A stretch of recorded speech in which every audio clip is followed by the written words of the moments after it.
जी students, एक बार फिर सर्वकार अजीम मैं आपको बताता हूँ कि ये जो चीज़ें मैं बता रहा होता हूँ ना कि ये चैप्टर का खुलासा बता रहा हूँ, ये चैप्टर अच्छा बाद यानी कि सुनने वालों को लगेगा यू लो जी सर क्या बता रहे हैं, लेकिन ये बड़ी अहम बात है।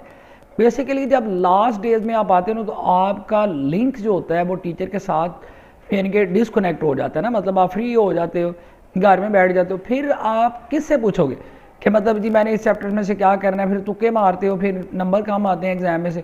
तो ये वीडियो उस वक्त आपको काम आएंगे, इन वीडियो को सेव करके रखिएगा, ठीक है। और चैनल के नाम को ना भूलिए, मेरे नाम से ही है सर्वकार अजीम भट्टी, और कोशिश करें कि चैनल को सब्सक्राइब करें और वीडियो को अपने दोस्तों के साथ शेयर करें ताकि बाकी दोस्तों का भी भला हो।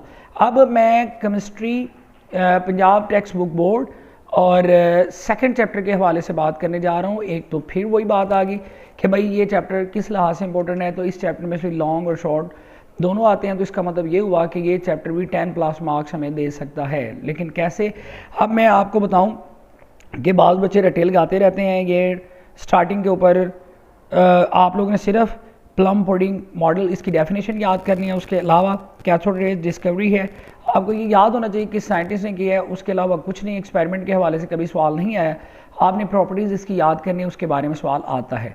फिर हम बात करते हैं डिस्कवरी ऑफ प्रोटॉन, और इनको कैनाल रेज भी कहते हैं, इसकी भी प्रॉपर्टीज़ के बारे में सवाल आता है। अच्छा, न्यूट्रॉन का जब सवाल आता है तो वो डिस्कवरी के बारे में थोड़ा सा पूछता है, उसकी डिस्कवरी को आपने थोड़ा सा पढ़ लेना है, और उसकी प्रॉपर्टीज़ 3 है, बड़ी आसान है, वो आप इजीली याद कर पाओगे। अच्छा, ये लॉन्ग के हवाले से था, ये तीनों लॉन्ग में आ सकते हैं, ठीक है। अब शॉर्ट में भी आ सकते हैं, शॉर्ट में पूछेगा तो वो प्रॉपर्टीज़ को कह देगा 2 लिख दें, 3 लिख दें, इस तरह कम कर देगा, वो आपको लिमिट बता देगा। रदरफोर्ड के एटॉमिक मॉडल में आप लोगों ने एक तो रिजल्ट ऑफ एक्सपेरिमेंट ये आप लोगों ने याद करना है, लॉन्ग में आ सकता है। उसके अलावा डिफेक्ट्स जो है वो शॉर्ट में भी आ सकते हैं, लॉन्ग में हालांकि 2 हैं लेकिन शॉर्ट लॉन्ग दोनों में आ सकते हैं। उसके अलावा हम लोग आगे बोहर एटॉमिक मॉडल पे, इस पर स्टार्टिंग सिर्फ ये आपको याद होना चाहिए कि नील बोहर ने पेश किया था।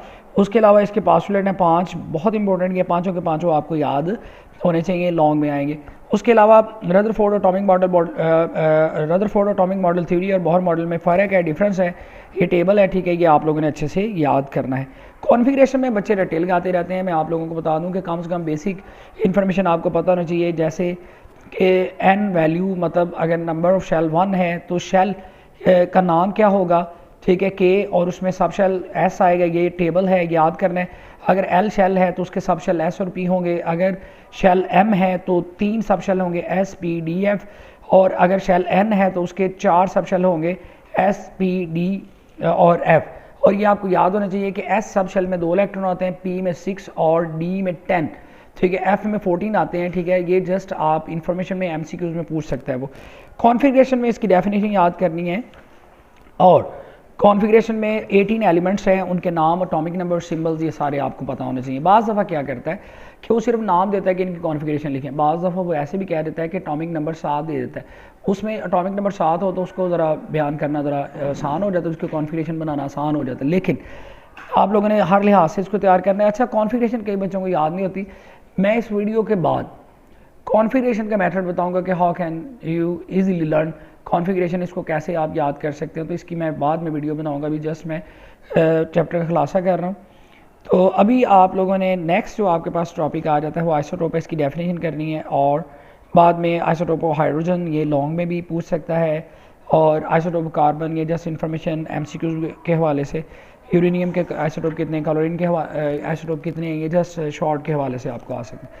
यूजेस ऑफ आइसोटोप ये बड़ा इंपॉर्टेंट है, इसमें आप लोगों को 5 यूजेस दिए गए हैं, ठीक है, और इसमें डेफिनेशन भी बड़ी है, हमें इनको अच्छे से याद करना है। और हाँ, ये जो 5वां है एप्लीकेशन ऑफ पावर जनरेशन, ये अलग से आ सकता है। मैं इसको क्यों कह रहा हूँ, क्योंकि ये बड़ा अहम और इम्पोर्टेंट इसलिए बन जाता है कि आपको पता है कि पेपर के अंदर वो सवाल आते हैं जो मतलब हम जो अज्यूम कर रहे होते हैं ना कि ये बड़ा इंपॉर्टेंट है, ये आ जाएगा, वो सवाल नहीं आते, और वो सवाल जो हम कह रहे होते हैं ये नहीं आएगा, वो आ जाते हैं, और ये उन सवालों में से एक है कि जिनको हम कह रहे होते हैं कि नहीं आएगा।